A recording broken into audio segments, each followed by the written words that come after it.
Friday, February 8. The identity of the 144,000 is a hotly debated issue. What seems evident in Revelation is that the 144,000 are the last generation of God's people in the closing days of this earth's history. We know that they will go through the time of trouble and be protected from the 7 last plagues, and that their loyalty will be tested like no generation in the past. Psalm 91, verses 7 to 16, 1,000 may fall at your side, and 10,000 at your right hand, but it shall not come near you. Only with your eyes shall you look and see the reward of the wicked.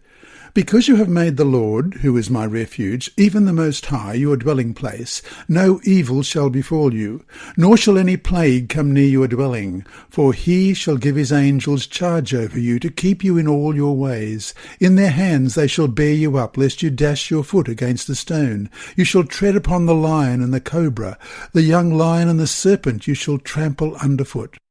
Because he has set his love upon me, therefore I will deliver him. I will set him on high, because he has known my name. He shall call upon me, and I will answer. I will be with him in trouble. I will deliver him and honour him. With long life I will satisfy him, and show him my salvation. Exactly who will be in that group is not revealed to us. Their identity is one of the secrets that God has kept for himself. Deuteronomy chapter 29 verse 29 reads, "The secret things belong to the Lord our God, but those things which are revealed belong to us and to our children forever, that we may do all the words of his law." Only the future will reveal who will be a part of this group of saved saints. Regarding this mystery, we have been given a warning. It comes in Selected Messages, Book 1, page 174.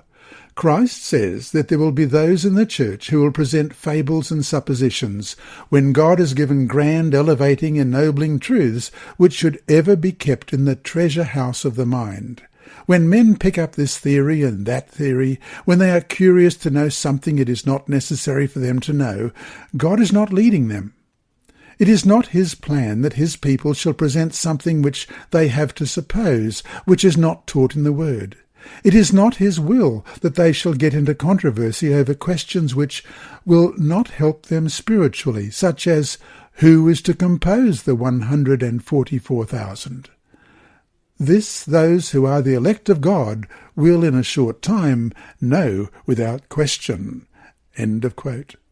And that brings us to our 3 discussion questions for this week. 1. Think of the following admonition. Let us strive with all the power that God has given us to be among the 144,000. That comes from the Seventh-day Adventist Bible Commentary, Volume 7, page 970, a quote by Ellen White. How can we put these words into practice? How does this striving impact your daily decisions?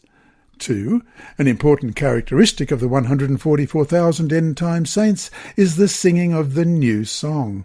It is a song that no one else can sing because it is a song of experience, an experience that no other group in history ever had. Revelation 14, verses 3 and 4, they sang, as it were, a new song before the throne, before the 4 living creatures and the elders, and no one could learn that song except the 144,000 who were redeemed from the earth.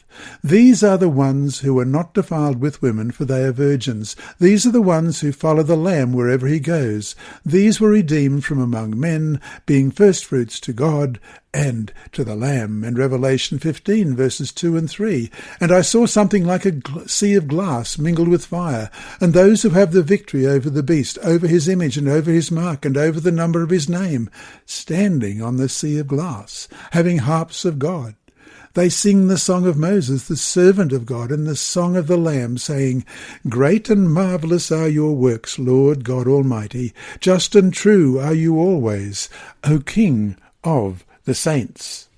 As you think of your own life, how does your present spiritual walk reflect a song of a fresh experience with God?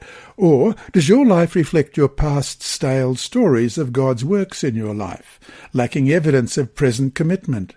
What changes can you make right now to help you recommit your life to him? And 3, what is the difference between just knowing about Christ and truly knowing him? If someone were to ask you, what is Christ like? What would you answer, and why?